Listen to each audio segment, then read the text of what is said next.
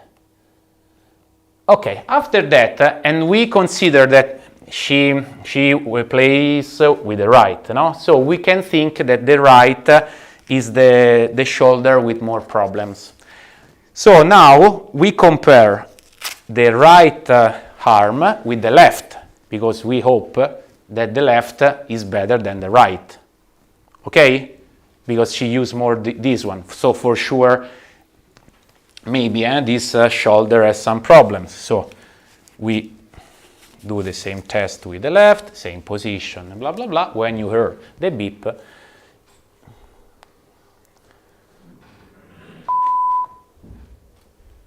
okay. Thank you so much. This is enough. Thank you. So in once, I forgot another very important thing. For the BIA test, we need 1 minute. Because now these technologies are really fast. So in the past, we went to the hospital, then 3 hours, and then we wait. Now it's super fast. In this one, 1 minute. The BIA test, 1 minute. But then we have a big, a nice report of our player. So now I show you the, interesting. Okay, so this is the report. This is another player, it's not V. V only this. You can see these 3 different color. So this is the angle.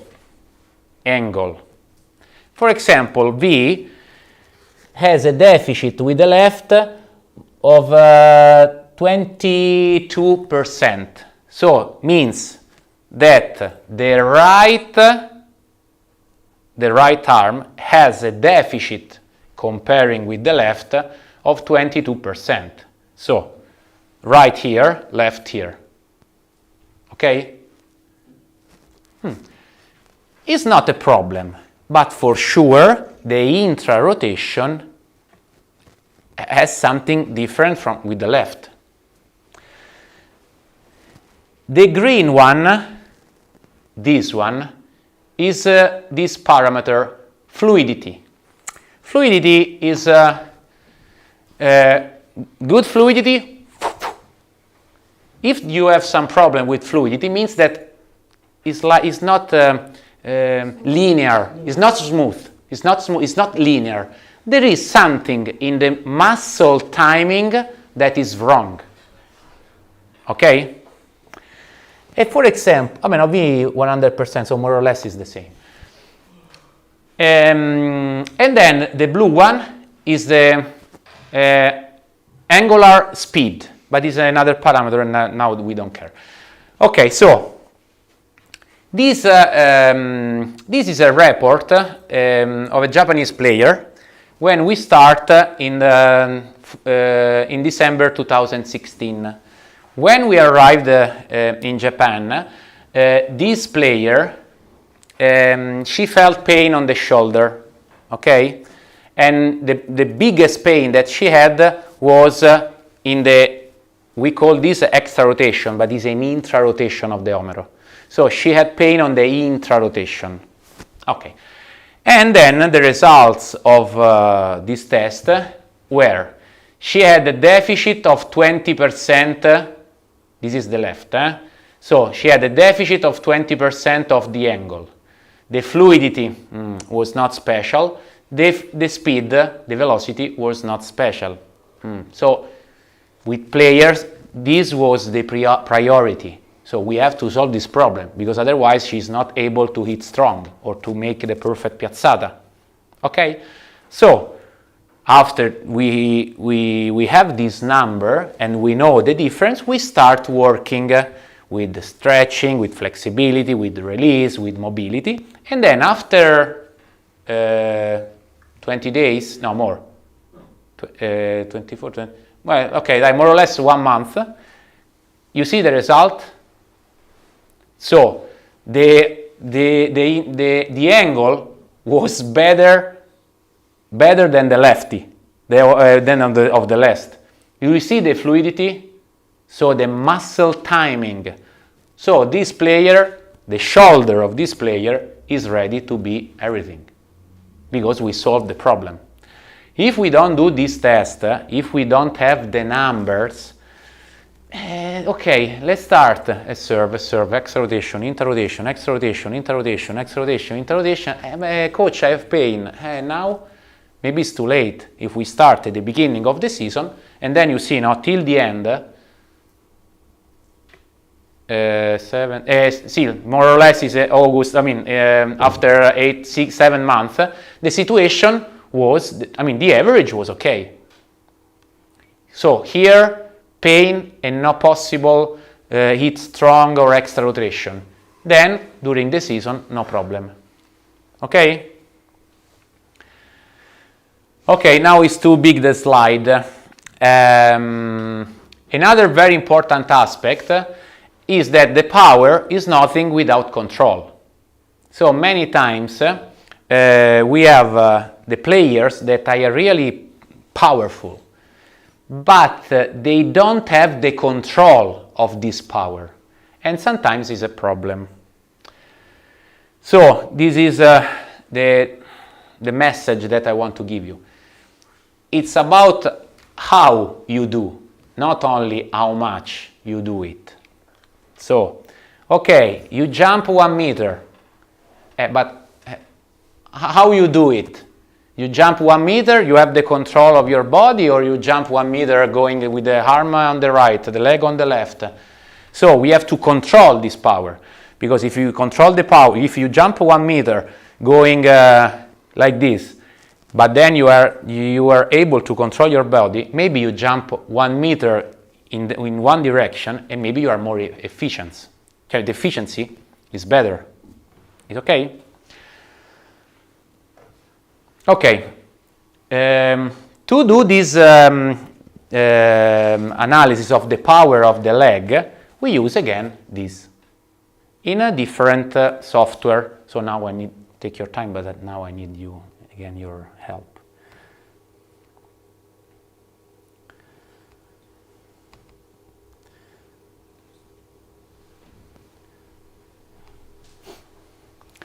So with this software, now we will speak more about the power, okay? About the power and about the numbers, but not only about the numbers, because the numbers are the quantity, are il much. But then with this device, we can control the displacement, so the movement, and we can check how. Is okay? So this test is super simple.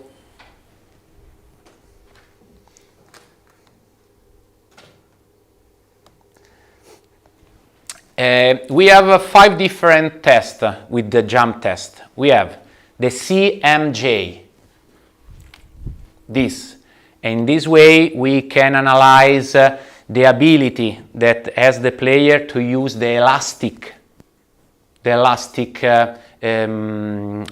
elasticity of the muscle. Then we have the squat jump.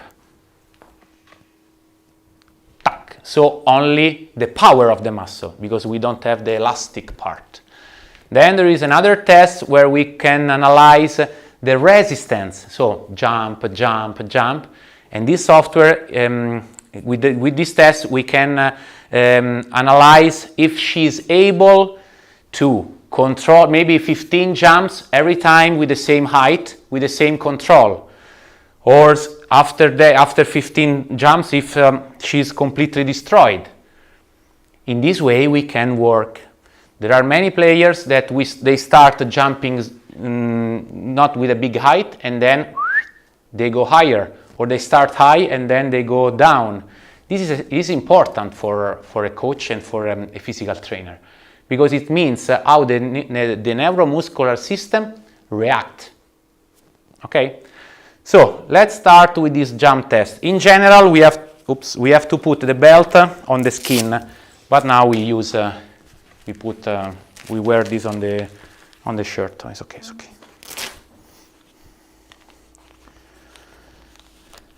Okay, so we put this on the back. Okay, you can. So watch. See, but I mean, it's just that's okay. one step forward. Okay.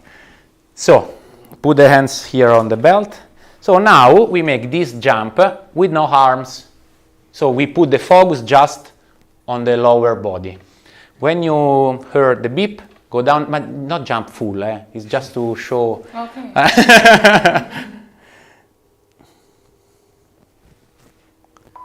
Go down, jump, and stop.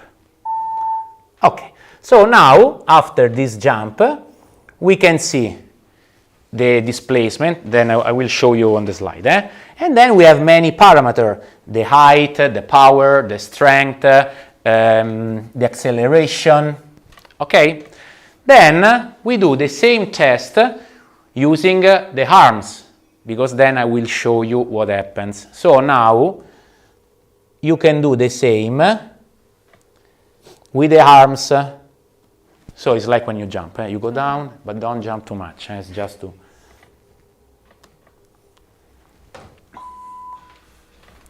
Oh, good jump. Oh, good jump. Good numbers. Oh, perché c'è 50 watt. Okay, so, no, good numbers. Another test is the squat test. So, again, hands here. First beep, you go down, and you have to find the angle that you think is the best for you. So maybe you think to jump a lot here, maybe you think here, up to you. Okay? First beep, you go down, second beep, you Yes. Okay. Go down, stay. What's happened? Ah, sorry. No, sorry. My mistake. Okay. Sorry, I didn't change the. wrong test. Sorry. No, sorry, stop. Sorry. Wait, No, don't worry. Make a jump. Don't. Okay, perfect. But no, I didn't do it. No, don't worry. Because it's Okay, squat was my mistake. Okay, so first beep, go down, second beep, you jump.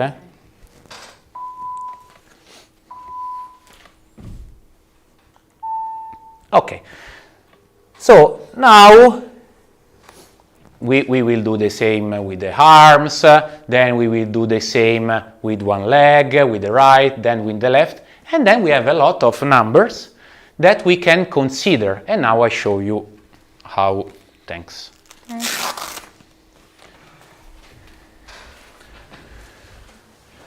If you need like a rest or break, tell me, because otherwise I go non-stop. One time in Russia, 4 hours in a row. 4 hours in a row. I start to speak 4 hours. So, okay. Okay, so maybe you cannot see the numbers. Now I don't know if we can do something. But anyway, with this jump test, we can see the height, the power, the force, strength, and the consent. You see? Okay. So now we consider. This is a CMJ, so the one with the hand here, and this is the second one with the arms. Okay. So this is the height, so 41 centimeter, 39, 40, 44, 44, 44. The power, watt, 20 watt, 17, 21, 31, 34, 40. And this is the eccentric and concentric phase. So, eccentric, concentric, okay? And the balance is important, so more or less has to be around 50%, more or less, and this is okay. So, watching this number, I say, okay, this player jumped 40 centimeters, with the arms 44, Only 4 centimeters is strange, because sometimes with the arms you jump more, much more. Okay, but in general the power is okay. The balance between concentric and eccentric is okay. Then I see the displacement. Now I use again this to make this concept clear.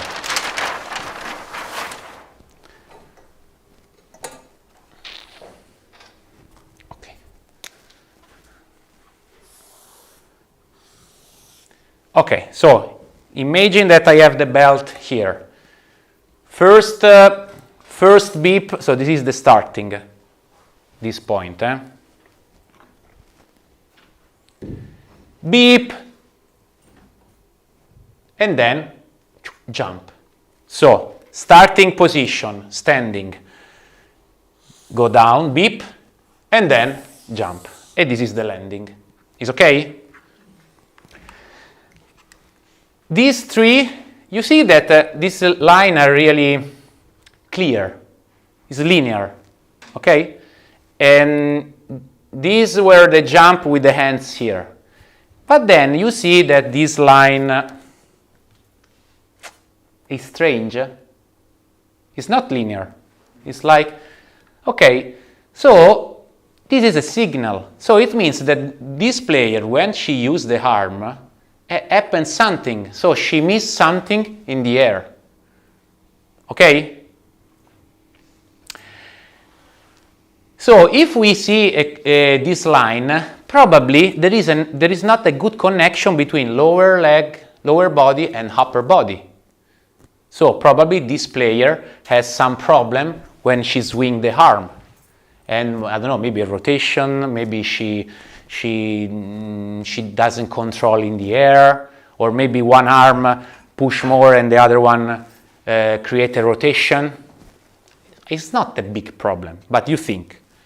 This problem, the nutritional status, the hydration, the muscle, then it's difficult to become strong. Okay? This is another player, the same one with the same height, with the same but with a better structure. 44, 43, 48, 43. The power is a little bit higher because she has a good power. The balance here is okay, and the line are more clean. Okay, so it means that this player, when she jumps, she's in a good position. So now this. Another interesting aspect that you can use with this is that you can find the perfect angle to generate power, and this is more for the blocker. Many times there are blockers that they play going down, other that are blocked like this, other that use the 90 degrees. Okay, with this system we can find the perfect angle.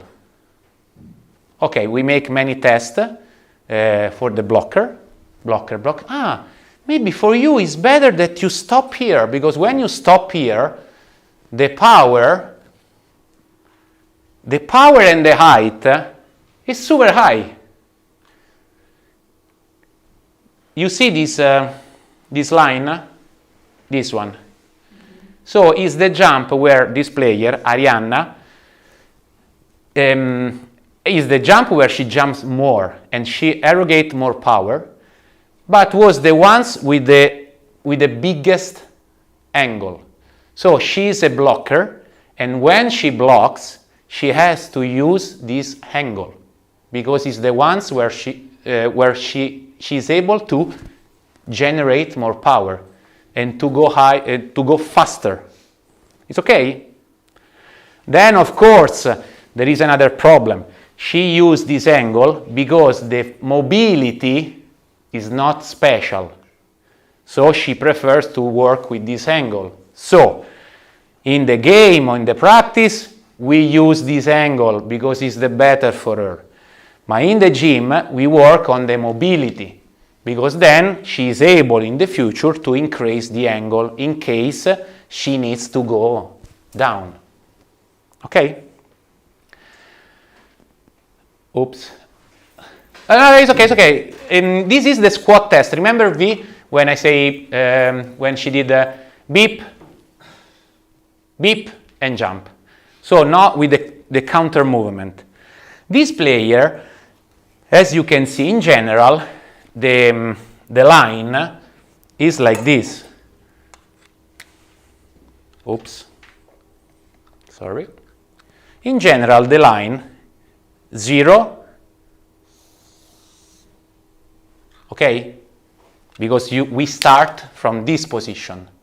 Is okay? So this is the point 0. And then you jump. This player is not able to do this, but she makes this. So that means, okay, go. Or maybe, so she's not able to push from this angle and jump. So if every time she does this, means that for 1 second she missed the chance to block the ball. Because first she needs this. The other player is already jumping. It's okay? So with this line, probably we have to work more on the power of the legs, because she needs the elastic reaction. Okay? No, stop me. I know that it looks such a strange number line, but it's just to give you an idea. Just to give you an idea. Like I told you, we can do the same test with one leg. And I really invite you to put the focus on practice, especially in the gym, to coach your athletes to use in the right way one leg. Because many times I saw in the past men and women, athletes super strong with both legs, so really able to push a lot, but then they were not able to make a step up with no weight. You know the step up? Easy. So this and push. But you need the right execution. First of all, you don't have to use the ones that is on the floor. You have to make a dorsal flexion. So this. Okay? Good. Then the shoulder, the hip, you cannot make this flexion. You have to be straight. And then let's try to do this in the right way. I'm not able. And these players are not able. Maybe our players, they can do 140 kilograms of squat, but they are not able to use with their body weight one leg.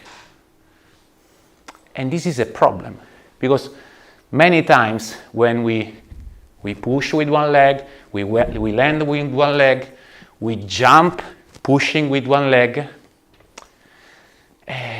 the athletes, they need to use the single leg in the right way. Okay? So with this jump test, we compare the right and the left. So we see the height and the power between right and left is the same, because this is important. If I have a player that with the left has, 50 watt and with the right 20, it means that this part is not working good. And in the global system, okay, she plays beach volleyball, but probably there is maybe she can play better. She can jump more. She can accelerate more on the right or on the left. Okay? So, these are mono jump, only one leg. This player was really good physically was very good player. So the height was very good. You see the power, 47, 42, 41, 38. So the power in one leg was more than the other player with two. LC, so she was able to go really down with one leg and then push.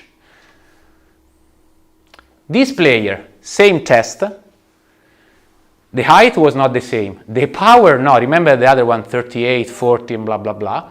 But the very interesting thing is this. So this player, she is not able with one leg to increase the angle for mobility, for the balance of the muscle, for the control. Okay, what it means? It means that, okay, she's not super strong with one leg, we have to work on this aspect. Okay? So I suggest you, like I told you before, to work a lot with one leg, with a step up, with a Bulgarian squat, but you have to start to analyze the movement, because many times, especially in the step up, you can see three different situations. So when the players start to push, the knee goes inside. Then I go up, no problem. But if you see this, means that there is a deficit of the gluteus. So you have to work on the gluteus. Because this movement means that when the players land, the knee goes inside. And then the LCA, okay? Mostly of the time, the injury of the ACL, the ACL is when you or land or you change direction and the knee goes out of this mechanical area. Okay, if the gluteus, the medium gluteus is stronger, is able to put this inside. So if you see your player that has this problem, okay, put the focus on this, and for sure she will increase the height, the LC, and the power, for sure, and you prevent the injury. Another one, maybe here is okay, but then he start to move the upper body, so it means that the core is not strong enough. So here is okay, but then, so the core is not connected with the lower body, okay? Because we are a great machine, so everything is connected, okay? Or another, maybe. Okay, bye, let's go with the step up. You see? So flexion of the hip, and then push with the paravertebrals. So gluteus, 0, core, 0. And then you have to understand why he or she does this movement. Maybe it's not strong the gluteus. Maybe she needs like an elastic from the back. You have to analyze, because that means that, for example, for a short pass, then you have to do this 1 time, 10 times, 100 times, 1 million times, and then you're back. And we serve short. And we serve short. This is the secret. Okay.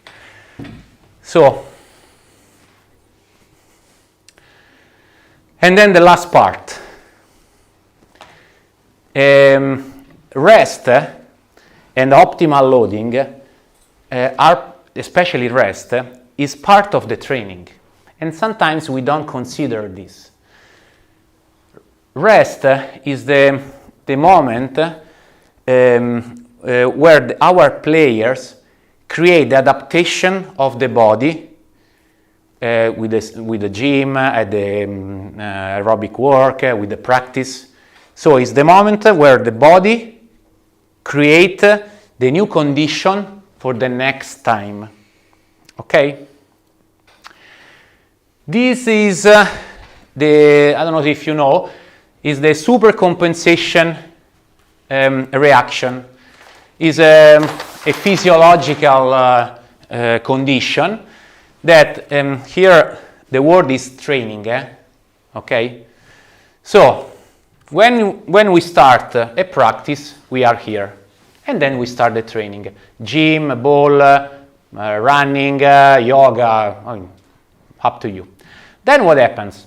Of course, pushing, we stress the body. Our body, I mean the performance, goes down. It's okay because we are training. So there is a moment where we are tired. When we are tired, we need rest.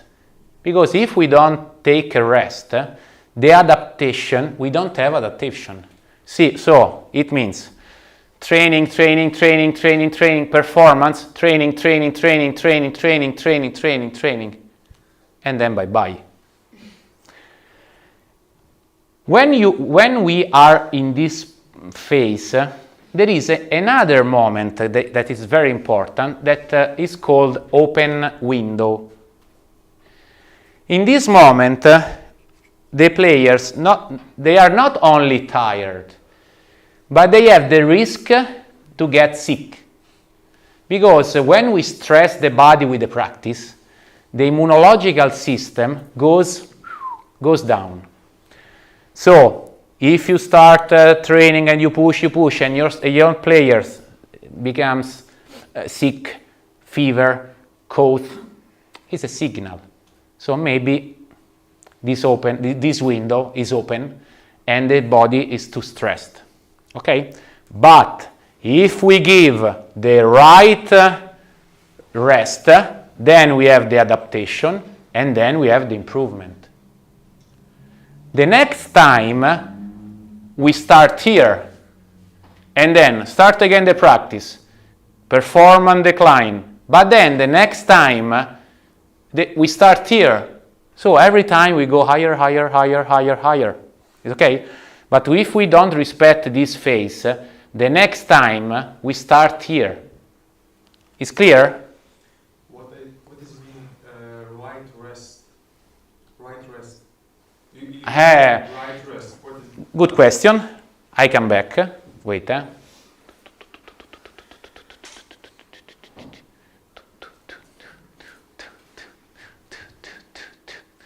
Die. Oh, no. Die.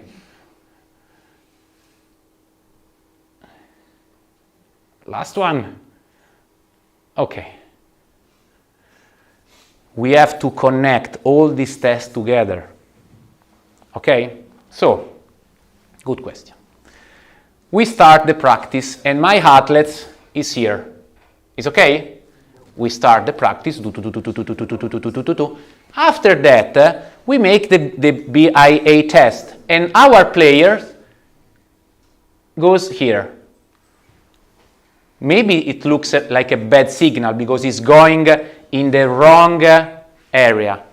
But if we are, for example, in the off-season, if we have the off-season, and we are pushing, it's normal that the players goes down because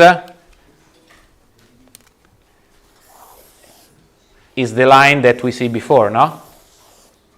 It's okay? So, this is the point, the first point, maybe. The second point, this, maybe will be this. So, if we create the right program, for me it's okay that we are going down, because we are pushing. Then, in this moment, I know that I have to take rest. Because he or she is going down. If we repeat the BIA and every time she stays in the same position, there are two things. First, we are not, if we want to improve the performance, we have to push more. Or otherwise, she is in a good shape and we are not trying to increase the performance. It depends. Okay? With the first player, the ones with no muscle, no diet, so I can see, disaster. Okay, so with the first player, the disaster. Okay, now it's too high. So in the first player, remember the first player was here. Okay, so first of all, I have to organize practice, diet, nutrition to go here. After that, she is ready to push, and then I push. Then I push, probably she goes down. When she goes down, I reduce the load. It's okay? So, starting position, very bad. I create the condition to give her a good status, and then I start to push. Then probably she goes down. The next week, for sure, she will be higher. It's okay? If next test she's still here, we have to go quiet. It's okay? Question? I hope it's clear, because remember, all these tests are connected. Because if the BIA test is not good, for sure the power is not good, the balance is not good, the hydration, the status, maybe the line are not good. So we have to connect everything. Okay, another system, last 5 slides and then it's over. Huh?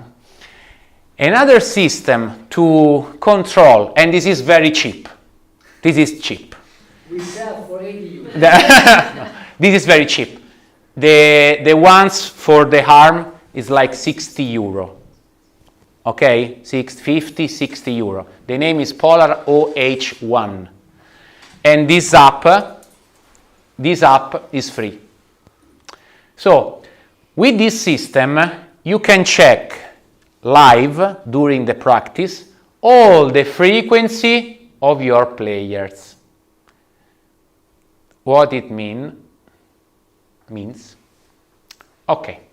So this is Andres, can you reduce the, sorry. So I use this heart frequency control during every practice and during the game, during the competition, because the heart works in a different way during the game and during the practice. Okay? Yes, it's okay. So the practice, the time was around 2 hours. Okay? 2 hours. This player, the average of the frequency was 69%. The maximum of the heart frequency was 90, and these are the calories. Okay, more or less. This player 65, the maximum was 85, and the calories 1020. This player, the average 77%. The maximum 90, the calories 1291. So it's easy to understand, for example, that this player, she needs a different diet, because every day for one practice of 2 hours, 1291 kilocalories, so it means that she needs to eat a lot. Okay, even the other one, but then she needs more. So this is the line of the frequency during the practice, okay, of this player. You can see that she never reached the red zone, so the pulse, the top of the maximum of the pulse, but the frequency was standard. And when I gave them the rest, you see, every 10 minutes, 5, 10, 10, 5, 20, 30. So more or less every 10 or 15 minutes during the practice, I gave them rest for drinking, to recover the metabolic part. Okay, and you can see that during the practice, the heart goes down immediately. Okay, so we are working, rest. We start, after 10 minutes, okay girls, drink, go down. Okay girls, we start, pam. This is the frequency that we have during the game. In general, in beach volleyball, during the game, the average of the heart is 75%. The maximum during a game is 90, 85, 90. So during the practice, if we want to reproduce the same intensity of the game, or maybe a little bit more, you need this, because otherwise you practice, but you don't know what you are doing if you want to reproduce the same intensity of the game. But this is interesting because, I say, Chiara, my player, when we have the timeout, your recovery is super fast. Oh, great. Then when we push, your frequency is not so high. So good. So that means that this player can, for 2 hours, was not a problem. Okay? Okay, let's see the other one. Okay, so this player, you see that she spent mostly of the time very close to the red zone, and the recovery is worst. So, what's the problem? The problem is, first, this player, probably the metabolic aspect is not special. But it's not only the metabolic aspect. The most important part is this. She is not able to recover on time. So she needs more than 1 minute. And then during the game we have 1 minute. So we have to work more on this aspect. But another important aspect is, if this player spend all the time with a very high frequency, is the thing that you said today. If I have a player with a 90% of average, you think that she's or he is able to make the perfect movement, the perfect touch, to be on the match saying, okay, now I block 2, now I make a fake. No, because the frequency is too high. So she or he thinks just to survive, okay, to stay standing on the court. So then, during the practice, I can say, oh, come on, V, push it, get the ball, boom, bam, boom. No, it's no chance. No chance. Okay? This is the last. This is the last. I mean, this is, in Italy, super famous. He was a pioneer of the sports science, and he's the ones that create all the concept to analyze the evaluation of the performance. So the how, not the much, okay? And training is an art that is based on science. Training with no evaluation is a route with no destination. So if we don't analyze what we are doing, physically, technically, mentally, we are doing something like improvisation.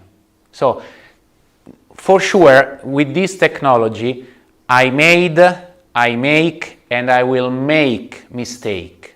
But for sure, I have an idea on which route I have to get. Okay, so otherwise, okay, today metabolic, next week power, no, now mobility. Okay, but what she needs? She needs mobility, she needs power, she needs to rest, she needs to hit. Okay, this is the key. So I hope that I gave you this new point of view. I repeat, this is a very huge area. It's too difficult to explain everything, to go really into the deep. But so that's all. If you have any question, I'm here. If you want to go at home, you are right. So let me know. So that was one question. He's my friend, so it's normal. Second one. Are you able to help the girl with those spasms which Yes. The problem of the spasm, I think in English is fasciculation. Okay, so it means that the neuromuscular system is too stressed with this angle or with this tension. So, what's the idea? Day by day, we have to create the condition to the neuromuscular system to say, okay, no problem, don't worry, this is a normal tension. So, we have to start working on the flexibility. Then we try with the mobility, Then there are many different systems, the PNF, the ballistic system. There are different kind of stretching and approaches. But for sure we can solve, but we need time. So, for sure, this player cannot train 3 hours in a row, cannot work in the gym with 200 kilograms. Now she's not able to play 10 tournaments in a row, for sure. Because after 1 hour and a half... There are not 10 tournaments in a row. Okay, now yes, I'm lucky. But this is a problem that we have to solve. So can we repeat that one question that Andres asked, that on the recovery phase, we don't have to lay on the sofa, we have to do something, yes? Okay, yes, what you can do. So my suggestion is, first of all, you try to check your frequency. So you start with the practice. I make an example. So you start with the practice with the ball, 2 hours every day, and you have you start checking the frequency. Okay, so today with the practice with Marco, your frequency was I don't know, the average was 75%, the maximum was 90. Okay, then you keep training. If you work every time with the same intensity and you see that your frequency changed something, maybe the average becomes more or the maximum heart is more, is a signal. So maybe your body is not able anymore to support this intensity. This is first. Second, if you see that the quality of your sleep is not the same, this is important. The quality of if the player sleeps good or not. If she or he, the humor, the mood. If she eats like every day, or no, today I'm not hungry, I don't want to eat. This is another signal. If she or he is fever, cold, or I don't know, everything. So you have to add all these signal, and maybe you need rest. Okay? So for sure with technologies it's easier, but you have to read the signal that your body gives to you. Okay. The question was like, okay. What you do when you rest. Okay. Okay, that's very good. Sorry. Okay, sorry. After you rest. Okay, sorry. In general, rest is not stay on the sofa or sleep. Rest means reduce the volume and the intensity. So if you worked with big volume and big intensity, if you reduce 50% the activity, or maybe 2 days off, you go at home, in the shopping mall, you go in the swim, bike, up to you. Then when you start, not after 1 week, after 2-3 days, you have to start slowly. Okay? In this way, you create the adaptation. Okay? This. Okay? So, push the performance. When you see that your performance goes down, maybe you are tired, maybe you are not jumping like before, you are not faster than before, all this signal, maybe it's the moment that you are here. Okay? Then, when you are here, take rest, you eat good, hydration, blah, blah, blah, 2 days off, and then if here you train 5 hours per day, maybe here 2 hours. If the intensity of the practice was 77, of the average was 77, maybe work around 60, 65 in the gym or with the ball. Then it depends by the period. If you are in the game during World Tour and you play every week, every day, it's more difficult. It's more, for this reason, you have to create the condition before. Okay? I have more questions. Okay. About the heart rate, you know that the formula for the normal people not weighing the formula is 220 minus your age, and you are counting the same, or the this is the same.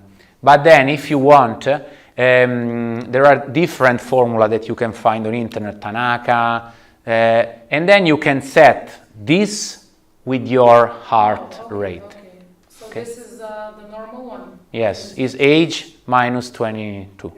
Okay. 200, 220. Yes, but it works. It's not specific for you, but gives you an idea of the frequency. Okay, to find the right frequency, we have another test. Is the VO2 max. Is a metabolimeter. Okay, so but this is more expensive for this reason. I didn't show you. Is another test to analyze the ability that has the player to use the oxygen. In this test, we can find perfectly the frequency, we can find the quantity of oxygen that you can use, and we can know exactly the range of heart frequency that you need to increase the aerobic part, the anaerobic part, the VO2 max, the power of cardiovascular system is another step. These are the basics, so the ones that really create a good picture. Then of course you can put, with my colleague we have 10 devices, different devices, but these are the ones that are the best. Okay? Question? What supplements do you use regularly for your athletes? Okay, for the supplements we have the doctor, okay, because we cannot give to our athletes a diet. I don't know here, but in Italy it's illegal.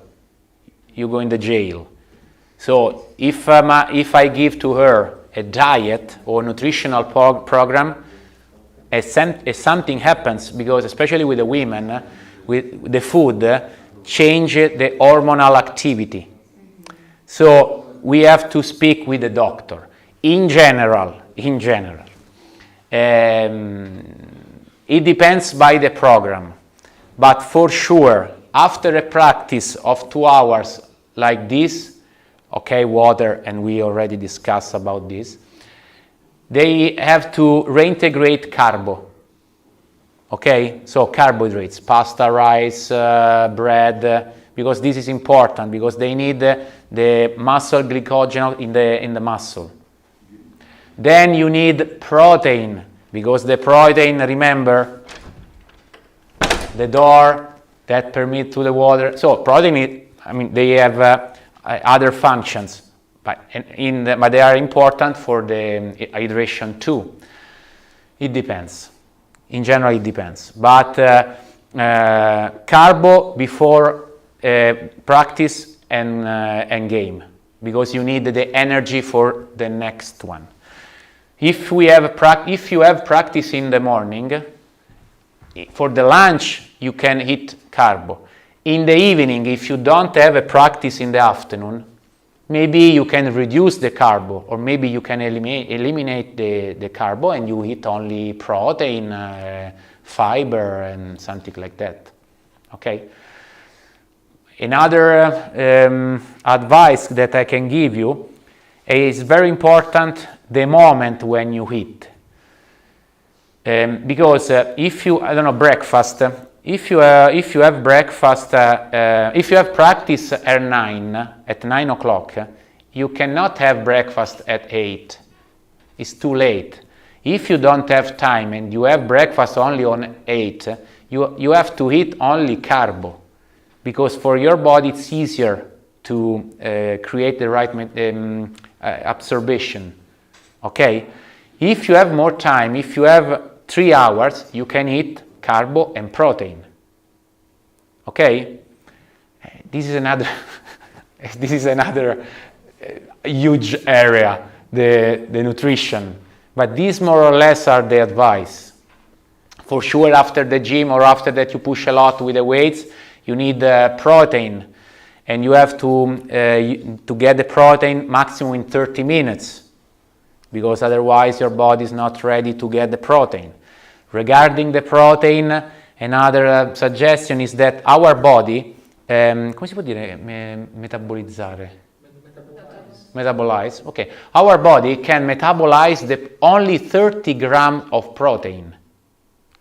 So that means that if we eat a steak like this, okay, probably you have 120 grams. I'm talking about poor protein. Your body is able to metabolize only 30 grams. So, if during the day, in your diet, you need 120 grams of poor protein, you have to divide the protein during the day. So, our body can metabolize only 30 grams.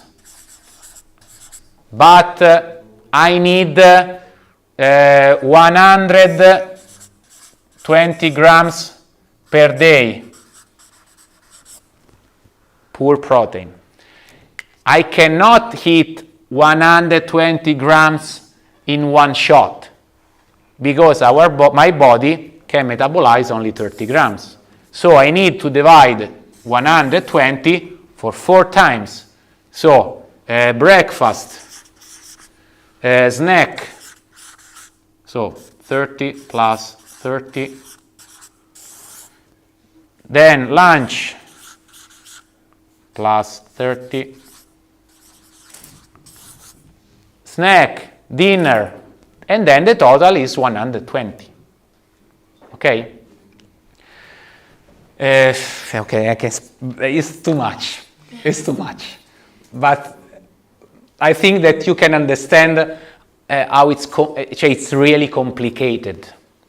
It's really complicated. But right nutrition, right evaluation, right loading, probably we increase our performance.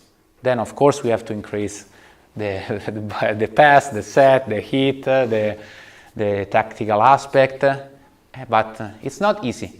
It's not easy. To play high level, to become top athletes, you have to be really a maniac with the details. Okay? Other question? Does it mean that you could use this not very expensive polar system just to monitoring every day, to make monitoring? Every day. I use this every day, and especially during the game. On your schedule, I want to finish the World 5, for example, second practice, and you, before the second practice, made a special check, yeah, for all athletes, and you seen that the time of period was not enough for them to recovery, that you will cancel. Yes, sometimes happens. I start the practice. If I see that my players, the frequency is every time is too high, or I reduce the intensity, or I say, okay, thank you, today take a rest. Okay, for this reason is important. I want to ask what a girl should do, or maybe what you prefer to do, then to get more low the BMEA in that The 1 B? minute. How to make a low pulse in that 1 minute. Which kind of? She can do better, that she will recover faster. This is another aspect. We are talking about the cardiovascular training, pulmonary activity. It's a little bit difficult. What I suggest is let's try to use the frequency to make metabolic work with the ball. Okay, so no, run. The training of today was metabolic training also. Okay, this is an idea. So you reproduce the same intensity, the same volume. For sure, if you train every day, but remember you have to take rest, probably your line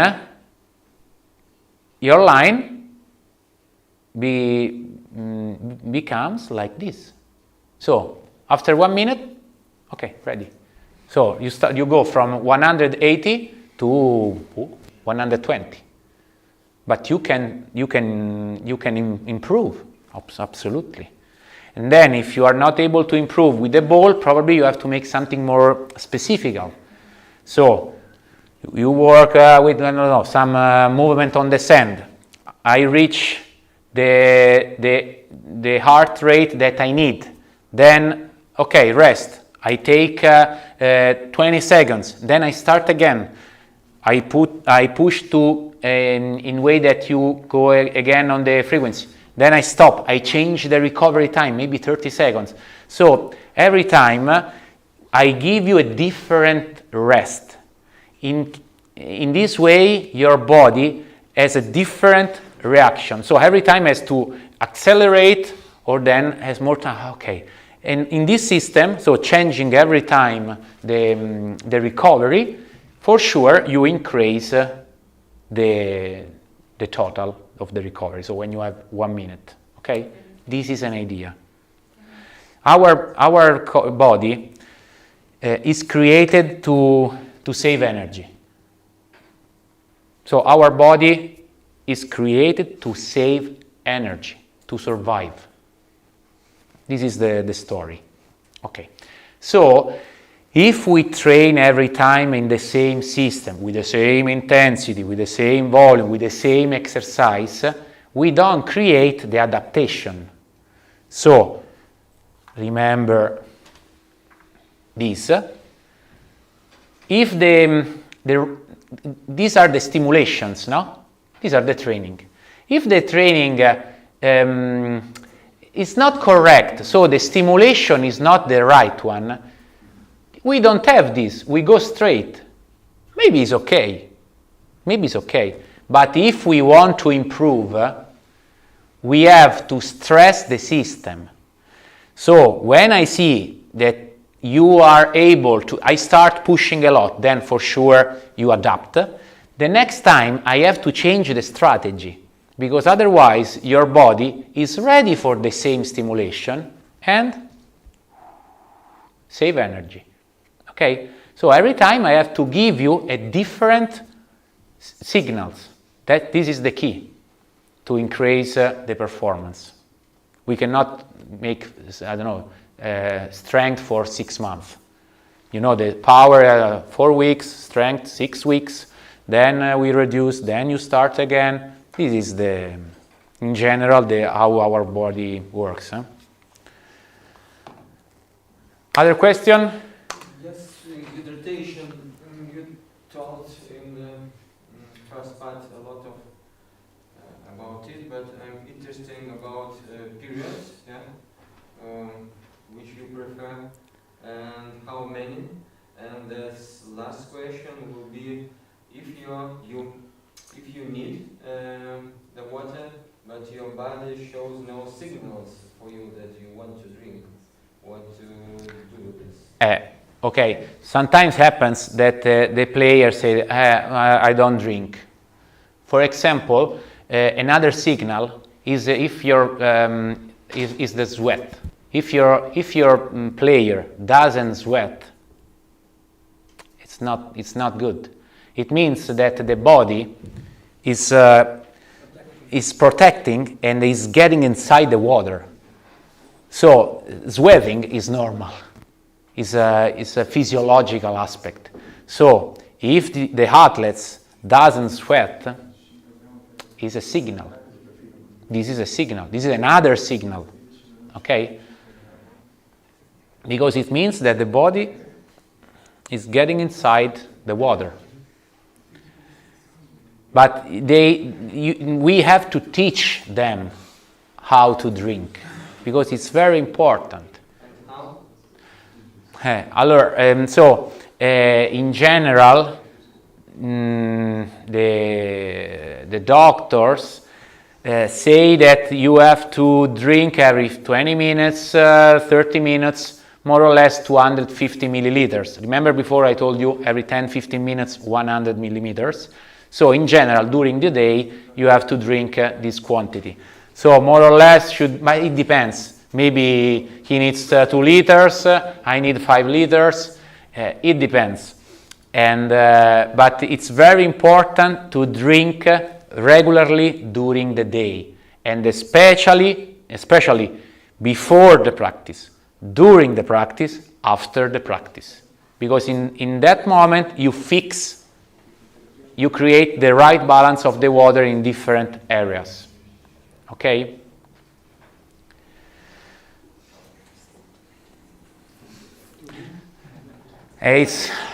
Hydration, it's a really interesting area, but now there are many researches about hydration. Many research. This is it's not too easy to explain this aspect. But my idea is, oi guys, oi coach, oi players, remember that the water is a big part of the performance. Then now is your moment to say, interesting, let's see. You buy some book, you go on internet, and start to study, because it's too big. Okay, this was just the idea. Because there are different kind of water: still water, spring water, the ones with more minerals, the ones with less minerals. Okay, which water I could drink? It depends. It depends. Okay. Other question? Okay. That's all. Thank you so much. Thanks. Thank you so much for your attention.